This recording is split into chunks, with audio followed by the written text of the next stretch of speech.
紧接着我们来看一下哦，因为叶伦马上就要访问中国大陆了，难道这一次他是要来代言华为吗？为什么这样说呢？因为你看看啊，这一次叶伦访问中国大陆哦，将会跟这个中国大陆的财政高官举行4天的会议，包含了像是何立峰。然后刘鹤，还有这个蓝福安，以及这个潘功胜哦，当然还有跟李强也要见上一面哦。那这样子的一个密集的安排，也是为着现在中美之间的一些科技也好，经济上面的一些角力哦。但是呢，华为也等着啊，因为华为的 P70系列旗舰机，人家说这一次的拍照功能比起 Mate 60更加厉害哦。有新京报就指出，这次的 P70哦。P70可能会像 Mate 60一样，在4月的某一天突然上架，传闻会在4月8号上架。而这一次叶伦访华的行程哦，就是4月4号到4月9号，让大家想起了上一回 Mate 60的代言人啊，当然是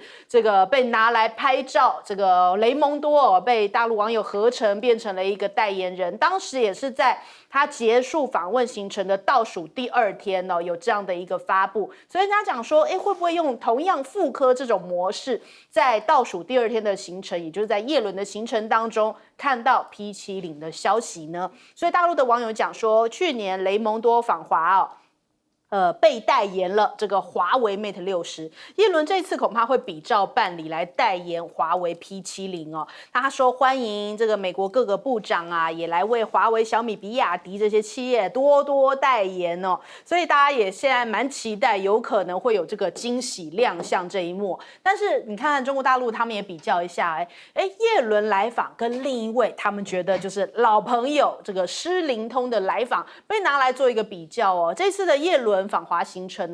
哦，这个去年他其实第一餐不是由北京当局设宴的哦，他是跟这个同僚到三里屯的云南料理餐厅大快朵颐，所以会不会这次的北京接待同样也是比较上一次没有红毯、没有酒会，也不管饭哦？那美国的这个规划，这个网友讲说，大家都知道啦，就是现在有困难需要钱的时候，需要有人买美债的时候就来了呀。然后呢，反正如愿了就翻脸不认人，继续加大对于大陆的打压。那另外一位被他们称为朋友的施灵通哦，他现在在微博上面，你搜寻这个关键字，你都会看到施灵通，他其实是泰国公主哦，他也是在这一段期间4月4号到4月10号访问中国大陆，除了北京之外，还要访问四川哦，时间是跟这个叶伦差不多时间来访的。那可是大家现在一片在微博上面都在祝福他69岁生日快乐，甚至称他为是中国大陆的老朋友，而且啊。翻开他过去的这样子的一个旅游经历哦，已经有51次访华的经验了。2019年，甚至中国大陆的政府为了感谢他，还给予他一个友谊勋章。那他的足迹哦，已经遍及了整个中国大陆各个省份，还有自治区，他都去过，所以他堪称是一个中国通哦。那连这个中文其实讲的都蛮好的，我们来听一下。那您觉得每次来中国的变化大吗？这么大一些。我第一次来中国在81年啊，没有那么多高楼，有平房。那个时候路上不太大，现在去哪个很方便。但是不管怎么样称呼，都是亲人般的称呼，他们都非常的喜欢您。您曾经还写过一句诗，叫做“中泰手足情，绵延千般好”。你在什么样的背景下创作出来的？我喜欢中国，还喜欢见中国人，因为我觉得泰国和中国应该做朋友，因为有泰国人很多都有中国祖先。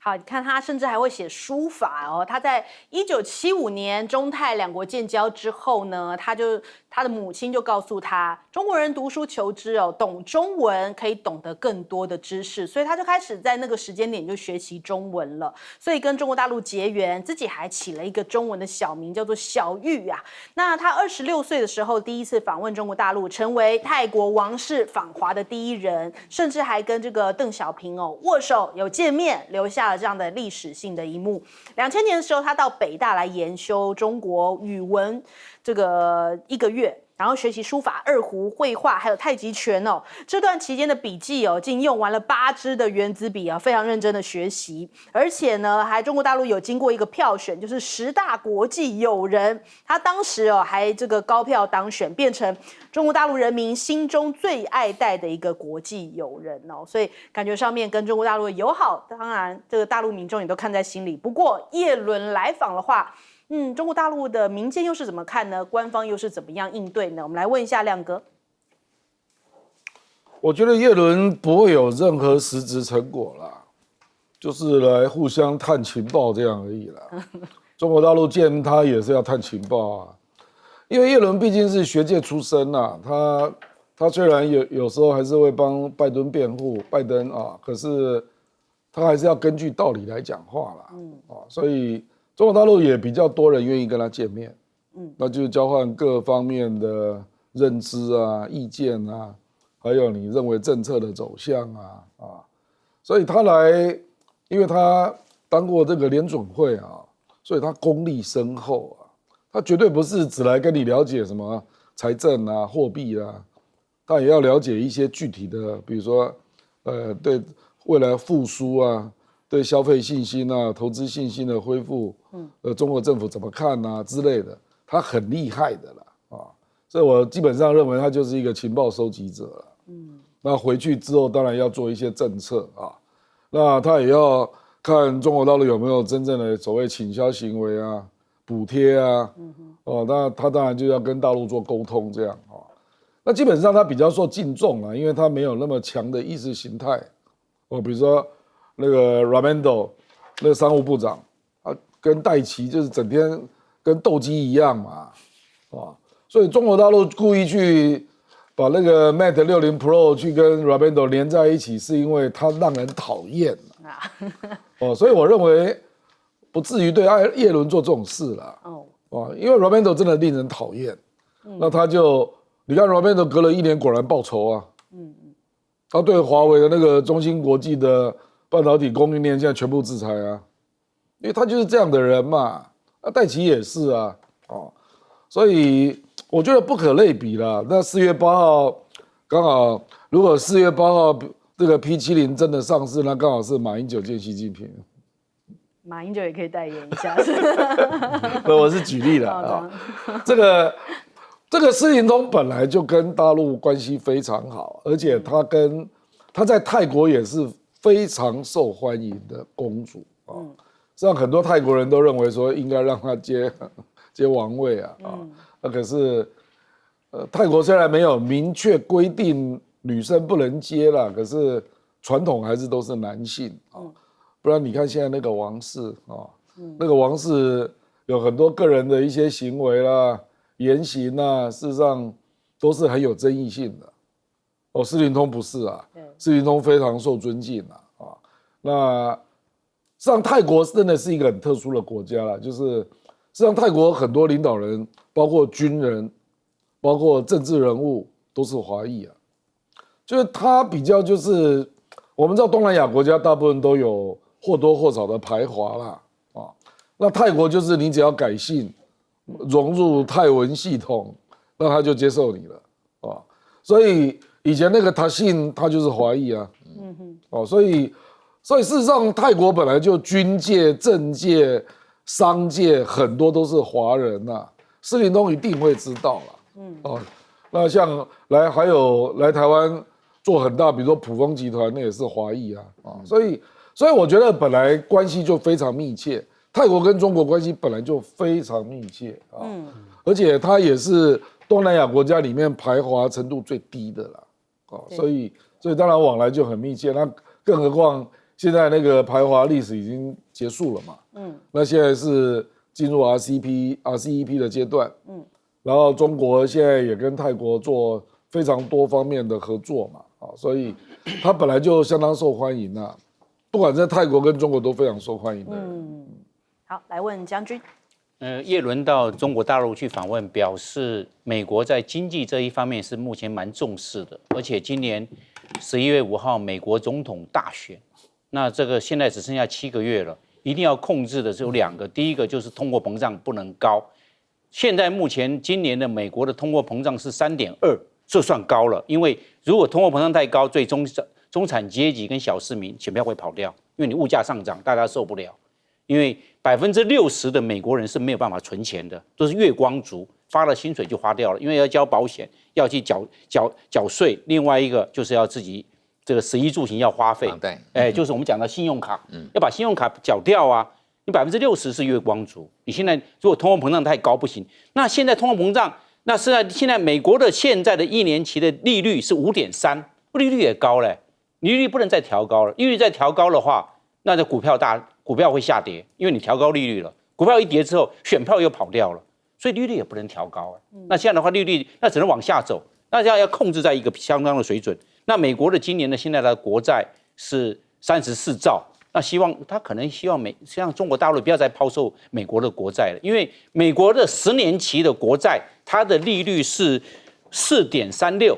那也是高啊。那这样的话，希望中国大陆，因为英国买美国国债，日本买美国国债，但是中国大陆在抛售美国国债，那美国希望他不要再抛售，如果抛售的话，对美国经济上是有影响的。美国现在对4个国家实施经济制裁，一个是俄罗斯，因为俄乌战争的关系，第二个是北韩，因为北韩一直被经济制裁，因为它发展核武，第三个是伊朗，现在包含南美洲的委内瑞拉也被了经济制裁，经济制裁太多对美国来讲是不好的。因为大家都互通有无，都有比较，按照经济学上来看，比较利益法则，有东西他的便宜卖给你，你的便宜卖给他，大家都互利，是这个状况。但是他已经对4个国家都经济制裁，而且委内瑞拉它是石油输出大国，它在南美洲石油输出大国，这个方面对美国都会有些影响。那现在的话，我们知道那个美国跟中国大陆一直对美国是贸易顺差，那他希望中国大陆多买一些美国的东西，可能多买一些美国的波音公司的这些客机都有可能，所以他现在都一直往中国大陆跑，希望在经济上面有所缓和，因为为了年底的美国总统大选。好，来请教严教授。刚才我回应一下亮哥刚刚讲的，没错，叶伦如果今天在美国所有的官员里头这个批中的或者是反中的，他是最鸽派的那如果大陆今天要对他还做出一些动作，我觉得那你大陆真的是在外交上面的这个思考真的有问题了。这个是你可以交的朋友而且就是政治性真的不是那么强学者出身，那他可以跟你来谈一些事情。那无论如何，我觉得现在就好像前几天我们看到拜登跟习近平通电话一样，那就是确认我们两国的关系不太好，但是呢不要恶化然后呢就是固定一定会有人员互访然后固定要通话我们英文说是好像 touching basis 就是跟你确定一下久不久譬如说我们跟我们的家人久不久要通一下电话说大家都还好吗？那这个是以前是会这么做，现在当然就是每天这个手机这个简讯来去就不太需要。可对美国国家来讲，你派这个官员，特别是内阁的官员出访，包括像叶伦，然后之后我们看到不仅是叶伦嘛，就大概再过几个礼拜布林肯也要去大陆所以这个关系这样子互动，我觉得是有利于拜登在这个选前起码要稳住不要让这个情况更恶化。特别我相信布林肯去也是和台海有一些关系当你乌克兰的问题没有解决，当你以色列的问题烧到你现在刚结束的威斯康星的初选，已经连续几个中西部的州，密西根州、威斯康星州都出现了这些问题，叫什么问题呢？还有明尼苏达州，就是很多人民主党的初选里头，接近1%的10% 的人，上好几万的人不投拜登，叫做投给不承诺任何的 uncommitted 这些，尤其在威斯康星跟密西根，如果拜登今天再输掉这2个州，他就绝对输掉选举。那这些人对拜登不满，他们只要几万票，拜登上次赢都是赢得很少的。所以这个是拜登，我觉得一定要维持住，不希望台湾这边再有问题，然后专心能够让这个中东或者乌克兰有一些解决。那最后我讲斯林通公主确实在泰国是声望是高过国王的从以前我不是研究泰国的，但我的研究泰国的朋友就跟我讲过，就是他的那个受欢迎的程度绝对是高，而且他因为是一个单身没有结婚的，所以很多人都希望由他来做，然后呢跳过他的这个弟弟，这个不成才的弟弟啊，然后再转给别人，可能会更好一些啊。但最后还是交给这个不成才的弟弟。那这个是泰国人现在对王室的尊敬的程度，我觉得打折扣的一个主要原因。那我相信四灵通他这么多年去泰国，刚亮哥也讲，很多都是华裔的。你看那个普丰的那个企业家，名字叫做中文的谢国明，但是英文的名字一看打铃什么什么 Shavarompo 什么，全部都是这些泰国名字，就他们很知道会讲泰文，会融入。可是你看他们彼此之间讲话讨论事情潮州话啦啊，或者是这个中文，所以他们在泰国的不仅是在政界有影响力，在商界更是如此啊。所以跟大陆维持一个关系，我觉得对泰国的华裔在继续跟大陆做生意来讲是好事。好，我们看到这个美国的确现在是想要积极稳住这个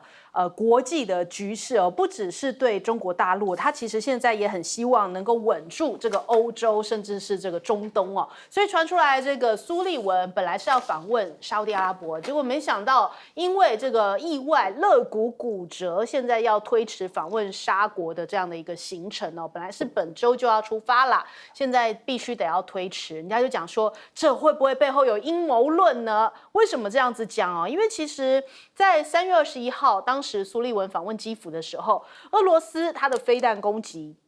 向基辅投下了33枚的导弹哦，然后从此之后，苏利文就没有公开露面了，所以外界就有在讲说，苏利文是不是被这个导弹给炸伤了呀？但直到4月1号才有苏利文跟泰国通话的消息，但是目前为止都还没有露面哦。那我们看一下，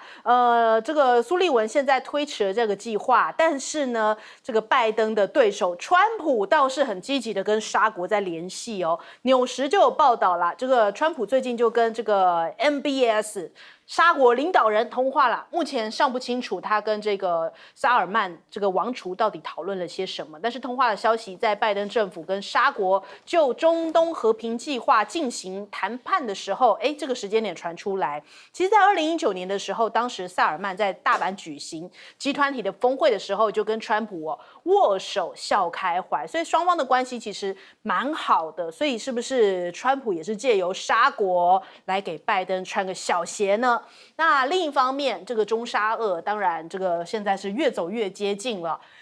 有俄的国家包含了中国大陆、沙国、印尼的一些代表，现在私下敦促欧盟要顶住来自美国、英国的压力哦。那美国、英国现在在忙什么呢？他们就希望布鲁塞尔能够没收这个冻结这2000亿欧元的俄罗斯资产，来帮助基辅做重建。2019年的12月呢，其实沙烏地阿美他们也透过 IPO 的方式呢，创下史上最大的 IPO 记录哦。那中俄基金他们也努力在这个大陆找寻一些投资者。那光是去年，这个沙烏地阿美在中国大陆的金额就投资超过了人民币329亿，也是去年中国大陆在那边投资最多的一个外企，所以看起来现在这个中俄沙现在越走越接近，不论是在经贸上面，或是在国际的一些阵营上面，也是好像共同来抵抗欧洲或者是英美国家。那再来，俄罗斯跟法国的防长也非常罕见的通话。绍伊古现在警告法国，因为前阵子马克宏讲说要出兵嘛，要帮助乌克兰，俄乌战争，这个法国也要掺一脚。绍伊古就警告法国说，不要向乌克兰派兵哦，而且讲说这个并指出俄国准备参与会谈，要来结束俄乌战争。那我们看一下法国的防长，他就说啦，他试图要说服俄罗斯相信，这件事情呢，乌克兰以及这个是跟这个其他西方国家无关的哦。那绍伊古是坚称，俄国有掌握到有关乌克兰组织参与恐攻的资料，也希望法国的特工是没有参与其中。那马克宏甚至还告诉这其他盟国，就说如果这个乌法军真的是大家在联盟，就是法国参与这一场战争的话，不会去连累到美国跟北约。那再来看一下，现在俄乌的确双方好像都在征兵哦。这个光是莫斯科恐攻事件之后，俄罗斯10天之内有1.6万人入伍大家主要入伍的原因就是因为在这恐攻事件之中，很多人觉得很生气，所以想要参与这个报仇的行列哦，所以10天就有1.6万人决定要签约入伍。那今年初以来，已经有超过10万人跟军方签约了。那现在泽伦斯基当然也要积极的这个征兵哦，扩充兵力。现在要下修，年满25岁就要被征召哦。原本是最低是从27岁，现在要降到25岁，所以要再征50万人入伍，也意味着乌克兰正在为战争做准备。那俄罗斯的议员就提醒啦，说你这个泽伦斯基哦，不要成为西方战斗到只剩最后一个乌克兰人计划的傀儡哦，因为感觉上实实在在的看到西方集体让这个冲突持续哦。那乌克兰人真的要这样子吗？变成好像棋子吗？要担任这个代理人战争这样的一个角色嘛？也是提醒泽伦斯基是不是该停下来想一想，不要变成一个顺从的奴隶哦。这首先我们来请教一下亮哥，亮哥怎么看呢？我觉得在普京连任之后那又加上莫斯科那个恐攻的爆炸案，俄罗斯现在是蛮强硬的哦。我认为对每个方面，如果真的有发生一些事件那俄罗斯报复的手段都会蛮明显的。比如说这个比利时那个我们讲那个欧洲清算银行那俄罗斯在那边放了2000亿美元那个是央行的资产如果央行的资产你也敢给人家移交我认为一定会出很大的事情我认为会大到你难以想象我认为俄罗斯会直接打比利时他一定会去做很大的动作的啦你那个转移俄罗斯个别的企业啦或者个人的资产那俄罗斯政府就假装没看到，这事实上也是违法的，因为除非他有犯国际的相关的罪那这个事实上叶伦是反对的因为拜登政府有跟叶伦讨论过这个事情，叶伦是反对的。叶伦说你不能够这样搞你这样搞不违反国际法，而且俄罗斯事实上要反制也是很容易的，他立刻就没收西方在俄罗斯境内所有的财产那算一算，那个钱搞不好还比2000亿多。对，那这个就是世界大乱嘛。这个就是世界大乱嘛。所以我跟你讲这个不是开玩笑的啦。那美国跟英国距离比较远，就在那边怂恿那真正到时候倒大霉的就是欧洲人了所以我跟你讲这种事情然后比如说这个马克宏不知道哪里吃错药，一直说他要出兵那你就赶快出兵嘛。他说他要出2000人到乌克兰你就赶快出兵嘛。据我了解，内情不是这样据我了解是这个俄乌战争实际上在这2年内比如说打马利乌波尔的时候，打一些地方，事实上就有法国的军人那些法国军人事实上有的已经死了，那有的是受伤那可是他在法国境内没有办法领抚恤金他没有办法领抚恤金所以他现在是要透过说他派兵去，然后趁机把这一群人在一个法律上让他有那个地位可以回国就是马克宏他真正的想法可能是这个目的了可是你是不是真的派兵因为你不断的在国际上造这个势嘛，那俄罗斯对你就会很强硬他就说你只要派兵让我看到你进来乌克兰，我就用核武打你所以我跟你讲，现在俄罗斯的动作都很大了，就是那接下来你看那个征兵也是一样俄罗斯的征兵当然比乌克兰容易它经济今年成长3.6%，而且它的人口是1.4亿那乌克兰很多人都跑光了乌克兰现在的有效人口有做过一个普查就是乌克兰目前它战前的人口大概是4200亿，它现在能够有效掌握的人口只有2500万本来是4200万对，现在变成2500万少了很多人40%那你少了那么多，那上次那个葛拉汉来乌克兰还说你应该征兵年龄下修到20岁你就知道美国人的态度就是死道友不是死贫道泽连斯基是搞半天才从27岁下修到25岁，就已经很多人抗议了好，我们先休息一下，广告之后马上回来。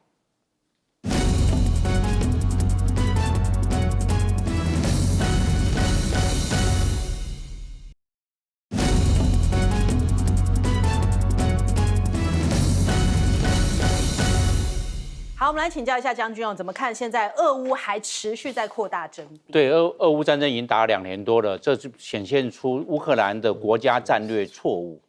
你可以看得出来，这2年多，乌克兰一直要反攻，一直要光复他的失土，都没有达成。战争刚好又在乌克兰的他的家里面，他的国家里面打，那整个变得非常的残破。现在就是乌克兰的人，他只剩一半跑到外面去了，因为这些都是我们所讲的难民，难民流浪在外，自己在国内可以征兵的筹码就少了。那俄罗斯可以征兵的筹码多，乌克兰可以征兵的筹码少，一看就高下就离判了。然后现在人力缺乏就算了，西方国家给乌克兰的武器也不够，美国现在600亿美元的援乌克兰的这个经费，现在压在国会上面。国会说你这个钱是不是留在国内？因为美国国内有经济的问题，需要这600亿，怎么可以给乌克兰？就搁置在那个地方。那乌克兰很需要这些钱啊，需要这些武器啊，这些武器不到位，火力不到位，这个弹药不到位，那乌克兰怎么样去发挥火力？没有办法。所以乌克兰缺的是钱，因为乌克兰现在目前工业都停顿，那俄罗斯不一样，俄罗斯它卖油、卖天然气，还有卖它的矿产。这出去钱还在一直在收，对，所以俄罗斯他越打好像不缺钱呢，打仗打钱，俄罗斯的口袋深，但是乌克兰没有口袋，没有钱呐、西方国家给他有一顿没一顿的，大家怎么办？又缺兵又缺弹药，那怎么战力能够发挥？越打国土丧失越多，将来一定要割地赔款，怎么办？以战后重建的钱又怎么来？所以乌克兰都是问题。当初要对抗俄罗斯的乌克兰战争，就是俄罗斯的特别军事行动，要对乌克兰入侵的时候，这时候乌克兰要先想清楚，要打什么样的规模的战争，要在什么时候终战，什么时候来谈判。一直打下去的话，整个乌克兰整个国运都打完了，什么都没有赚到，结果反而一直失去的更多。那再打下去，是不是又要失去更多的土地？那这样子，乌克兰将来国不成国了，那土地都没有了怎么办？还有欠那么多的钱怎么还？然后死掉那么多人，怎么样去做事后的抚恤？这些都是问题耶。整个年轻人都丧失了，都断代了，因为年轻人都消失了。那跑到国外去的这些难民，他有的大部分不会回来了，因为你离开2年多、3年多，也在那个地方生根了。那乌克兰没有人了，那这个国家怎么办？那个俄罗斯他好整以暇，反正仗是在乌克兰那边打，慢慢的等，那他也不急，对不对？他又火力够，钱也够。所以对俄罗斯来看，俄罗斯可以气定神闲，时间的压力不存在。但对乌克兰完全南辕北辙，不是这么回事。所以乌克兰当初的国家战略是完全错误。好，我们先休息一下，广州马上回来。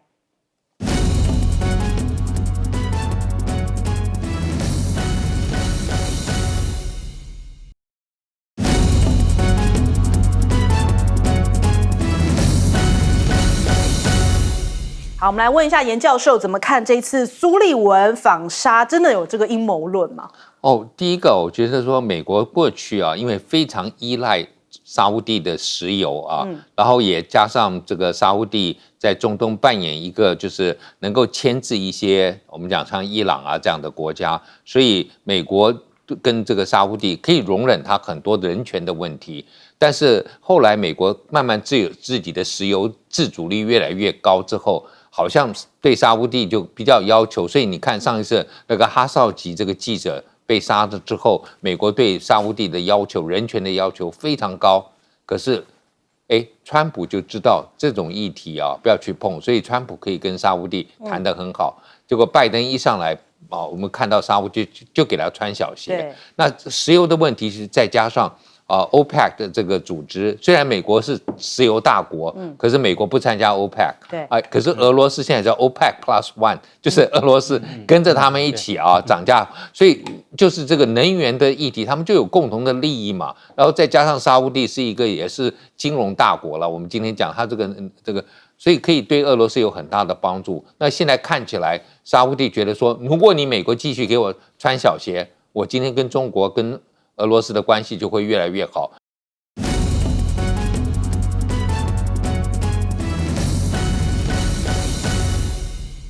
欢迎收看《新闻大白话》，我们马上来欢迎一下这个阶段加入我们讨论来宾，耶鲁政治学博士郭正亮，大家平安。退役空军中将张延廷，主持人好，大家好。还有政大国关中心兼任研究员严正声教授。主持人好，各位观众大家好。好，我们马上来关注一下哦，这个马前总统今天这个访问中国大陆的第4天祭皇陵，那他在这个现场哽咽啊，他说台湾人要记得身为炎黄子孙的骄傲。我们来看看。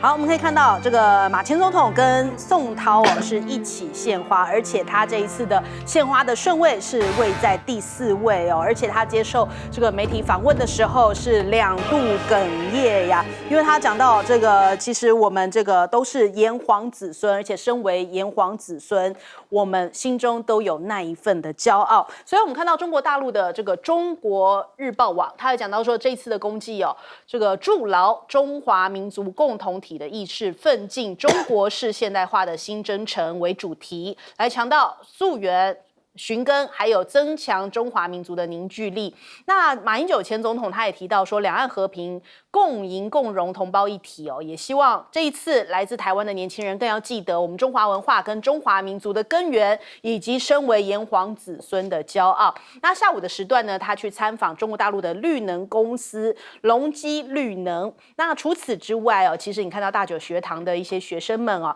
也跟这个广州中山大学的学生大家一起合唱那些年哦，因为那些年这一首歌其实很多大陆的年轻人也都会唱啊，所以感觉双方的这样子的互动就像是一家人一样，他们也改编了一些电影的桥段来互动，然后说对我就是笨才会这么晚来到中山大学遇见你们哦，所以其实大家对于这个电影都非常的熟悉，变成两岸共通的交流的一个语言哦。那我们看到马前总统提到，两岸当局都应该要慎思之、明辨之，还有笃行之，两岸的年轻人要有更多认识彼此的机会，而不是都是透过一些绿媒哦来拉伸了两岸的一些仇视哦，反倒是这个我们台湾的一些年轻人可能要多多接触，才能够更了解中国大陆。那紧接着我们来看看。这一次绿营感觉好像打码的力道也变弱一点了。我们看到 TikTok 的网络声量趋势图，在去年这个马前总统去到中国大陆的时候，哇，当时声量很高，都是在打码哦，就5万多笔的这样子的一些网络声量趋势哦，然后甚至他们都觉得说，哎，这个你这个在大陆喊什么中华民国哦，让绿营也是全面的崩溃哦。那这一次感觉好像他们就不太打码了，那反倒这个声量上面比较小一些。那难道是说，哎，他们这一次就不打码了吗？我看到有一些绿营的委员说，哦，虽然量少了，但是值不变哦，还要狡辩一下，就是说，哎，我们该骂的还是有骂，只是说，哎，现在还有更多该关注的点。那另一方面，我们看看现在在台海这样的一个局势之下，美日菲要联手对抗中国大陆吗？美国的印太沙皇他罕见的表态说，这个 AUKUS 是要促进台海和平的稳定哦。哎，这好像是第一次这样子来做定调，因为过去 AUKUS 好像并没有特别提到说跟这个台海和平稳定的一个关联性哦。他们是在2023年宣布这样的一个合作协议，那包含了澳洲向美国采购一些核动力潜舰啊，作为这个三方在印太地区对抗中国大陆日益增强实力的一个措施。那这个我们看到美国副国务卿坎伯，他这次就是这样讲。AUKUS 的潜舰能力在各种情况之下都有重大的影响，包含了对于海峡两岸的一个情况，所以看起来澳洲又被扯进去这一次这个台海和平的这个事件当中哦。哪怕现在澳洲非常积极要跟中国大陆恢复一些这个关系，也被这个就是关税的惩罚现在也解除了嘛。现在看起来美国还是要把澳洲给扯进来。另一方面，美日的峰会他们也联合声明提前曝光了呀。自由时报的报道啊，他说这个是日本的读卖新闻所说的。联合声明也再度确认了美日安保条约的第5条适用于钓鱼台。他们就批判说，中国大陆在东海、南海的挑衅啊，违反了国际法，而且重申台海的和平稳定的重要性。日经亚洲也跟进报道，他说美日的领袖渴望在峰会上面同意提升国防工业的合作。除了这个美国的海军的船舰之外哦，他们也跟日本的民营船厂现在有一些合作，未来还可能会共同研发生产弹药、飞机、船舰。那日本会进一步整合到这个美国的国防产能的范畴。那换句话说，是不是因为美国现在自己的国防产能出现蛮多的问题哦？看看这一则报道，他们说呢，这个新座级的护卫舰哦，恐怕现在都要晚3年交付，而且是美国官员证实了这项消息哦。现在各类的舰艇啊，都是在落后交付的情况下，海军的摘要，他是讲说，像是哥伦比亚级的潜舰哦，首舰哥伦比亚特区号得要延后12到16个月，主要就是因为现在缺工缺料这些复合性的问题，所以制造能力上面问题百出。但是中国大陆他们的制造能力，或者是他们这个军事上面往前进的能力哦，都没有在跟你踩刹车的。我们来看一下这段画面。这个南部战区哦，它公布了一段模拟打击这个渔船遭到袭扰的画面，22型的导弹艇的出击哦，他们现在公布出来，他们说这个某导弹快艇大队他们的组织多科目的实战化的训练，他们有考核港岸的一些损管堵漏，还有消防灭火以及海上的炮击应用的一些射击哦。这个画面就在他们的南部战区的这个微博上面公布出来。那陆版现在的阿帕奇出来了吗？他们讲的就是说他们的重型武装直升机。明直21哦，那他们现在这个说这个目标可能是指向台海。中国大陆的新型重型武装直升机的亮相，这一款新型的攻击直升机最大起重重量可以达到10吨之重哦，而且还装载更多的武器，具有防弹的功能。中国大陆的军事专家就讲到，这几乎跟美国制的阿帕奇攻击直升机是一样的。解放军将在3年之内开始装备，目标也是直指台海跟南海这个2个地方，可能会未来是主要应用的地方。这首先我们来请教一下亮哥，亮哥怎么看这个马前总统的第4天的访陆行程？我觉得马英九，除非他讲到跟具体政策有关的啦，然后这个也当然未来就是看习近平会不会引起习近平的回应。如果这样的话，那绿营是肯定要回应的啦。那现在因为没有嘛，那只是在表达他的中国人的认同啊，那缅怀历史啦、共同祖先啦，这个那民进党就可以把它理解为那是你的个人行为啊，因为他又没有党职又没有公职，可是如果有谈到台湾的具体政策，说认为这样不对，那应该要怎样啊，那民进党就必须回应的啦啊，那当然我们现在就是要看。他到底要把他的这个政策的具体性啊，或者是有关这个两岸的定位的部分，要讲到清楚到什么程度了？目前还没有看到。目前他大概就是讲到就是9·2共识，然后反对台独嘛。那这个本来就是国民党的既有立场啊，所以并没有额外的了啊。所以我是觉得，就看那个4月8号他跟习近平见面。他要不要把9·2共识用新的方式来表述了？那习近平是不是会回应？我觉得大家重点就是在看这个了。最关键就是在4月8号这天。对，除此之外，我觉得坦白说，他就是在表达他个人的历史情感啊、文化认同啊等等方面，国族认同啊。所以绿营到现在还没出手，是因为要等4月8号。因为他不能代表任何政党，他没有党职跟公职啊，所以绿营。而且第二个就是我们讲到了，就是绿营现在的处境啊，就是民进党为什么去年声量那么高，在批马英九啊，那现在为什么会变少了？因为他选输了，简单讲就是选输了嘛，民进党越选输啊，他就知道自己越有不足之处了。比如说赖清德520要就职，你民调只有40啊，那你立法院还没过半啊，所以。那你要怎么嚣张啊？而且现在两岸的危机也不是没有啊，比如说金门渔船这样，对不对？那未来也不知道会发生什么事，所以你能嚣张到哪里啊？所以坦白讲，最近看到赖清德，坦白讲也是有点，我觉得他就是每天出来给人家感觉就是心里很有压力的感觉啦，所以这个时候他要的应该是结善缘吧。不是去批别人吧，实际上，如果你懂得玩这个，就是把不同的意见、不同的立场来当做你的助力啊，做一个比较厉害的政治家啦。那马英九跟习近平见面对赖清德不见得是坏事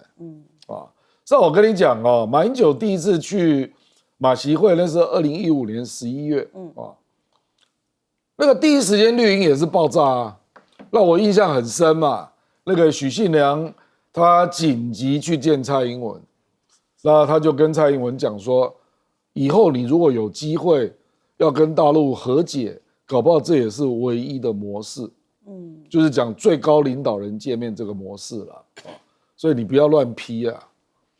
你要就人家讲的话批评那没意见，可是你不要批评马习会本身这个未来搞不好绿营，你不要以为你不会碰到所以后来蔡英文就被他说服了所以民进党并没有直接去批评马英九，那时候更敏感，他是总统然后2个人是在新加坡见面，对，马英九既是总统又是党主席，那更敏感了那这次的敏感性远低于2015年远低于了。那这个而且民进党也没那么大的底气了嘛所以我觉得坦白讲，民进党也有一些人开始在思考了，就是如果像庄瑞雄就公开讲如果有助于降低敌意那这不见得是坏事了所以我觉得越来越有一些人从正向去思考问题了不会简单的只从负面去想了好，来请教严教授。我觉得马英九在这个当然他是一个就是感觉上面就跟大陆的情感是特别的深所以包括在你看，刚好我们现在又是清明时节嘛，那去祭祖这个时间点是非常的就是合适的。那另外就是他在中山大学我觉得他讲的这个博学审问慎思明辨笃行里头，这个明辨跟那个慎思我以前读的高中有班级编班，我们在台湾都是1、2、3、4班，或者甲乙丙丁，或者忠孝仁爱信义和平。我的学校居然有编博班、学班、博学审问，我们说这是什么怪？有一班叫笃班，我们说这是笃行然后辩班，什么叫辩班？真的很奇怪。结果这个是中山大学的校训。那我前几年有去他那边访问过，所以等于他在中山大学的校训用这个东西来在广州讲，而且这是国父当年在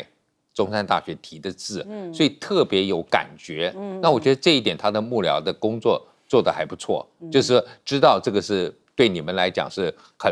就中山大学就是广州第1名嘛，那所以在最高的广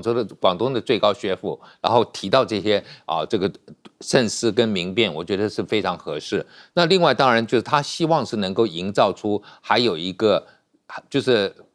如果大陆今天对台湾不友善，对台湾想要用武，那大陆的人民也好，大陆的这个官方也好，知道还有一条线，并不是就台湾没有那么仇中，没有那么反中。我觉得这个他是想做的，包括带学生去。那我自己也是觉得，我长期一直希望就是我们政府能够开放，让多一点的陆生来，让我们的学生会去，他们的学生也来。学生的交流非常重要那个感情建立以后我觉得是对未来的领导，如果说双方未来几十年、20、30年后，这些人可能是我们的领导人。那如果有见过面，有一些感情来，又是有一些接触过，那我觉得会比较好讲话然后还有就是我也是希望说，未来我们政府能够透过这样子一个交流，越来越多大陆学生来，因为台湾一直觉得说，怕大陆的人来对我们台湾进行什么认知作战统战什么，那为什么不是我们对他们进行认知作战或统战？我好想统战大陆学生，可是我们政府一直剥夺我这样的一个机会因为我的课我以前教课都有教大陆学生，教过很多嘛，那我也会跟他们讨论一些事情，但是今天你没有让我们有机会来跟他们讲，我觉得太可惜。我到大陆去讲，我会跟大陆学生有些接触，但是我希望是更多的学生来台湾，不只是我们跟他讲一些东西，而是他实际在这里生活，这样子来化解敌意，其实是最好的我们看到就是说，如果今天有这种民间的接触就好像当年大家在冷战期间以前我最记得我们会觉得东欧那些附庸国家好像都是共产党。结果我一个朋友他就跟我说，他说他有他笔友从波兰、捷克，后来到美国来看他，他说，哎，跟我们是一样是人呢。他说哦，不是什么啊牛鬼蛇神，所以我觉得我们要从这个角度来做交流。更多交流就更少误解嘛。将军，对，我们来看就是那个美国的印太沙皇这 Kirk Campbell， 对，Kirk Campbell 他所提到的就是奥肯斯的，他也是比较关心到台海。我认为可以用3个指标来做检证。第一个，美国跟澳大利亚甚至英国有的时候到这个太平洋这个地区，是不是有邀请我们国军作为观察员？观察员看他们整个的参谋作业，或者是火力的分配，还有这个火力的协调要怎么样来做？有时候要值得我们来学习。那既然是关心我们，那是不是也邀请我们台湾的国军在高阶的干部邀请过去当他们这个演习的观察员？第二个，他们这个是给澳大利亚做的核子动力攻击潜舰。那现在澳大利亚所使用的这个 Collins 的这个潜舰呢是传统的柴电，那他要准备汰除，是不是可以提供给台湾作为训练潜舰用？因为我们那2艘的嘎比级的那个潜舰60多年了，我们还是作为训练舰，那个潜下去不知道可不可以浮得上来。那既然澳大利亚它要换装，把这个传统柴油的动力潜舰更换为核动力的攻击潜舰，把它旧的是不是给我们台湾作为训练用？我认为这个也是可以啊，可以作为一个试探。第3个就是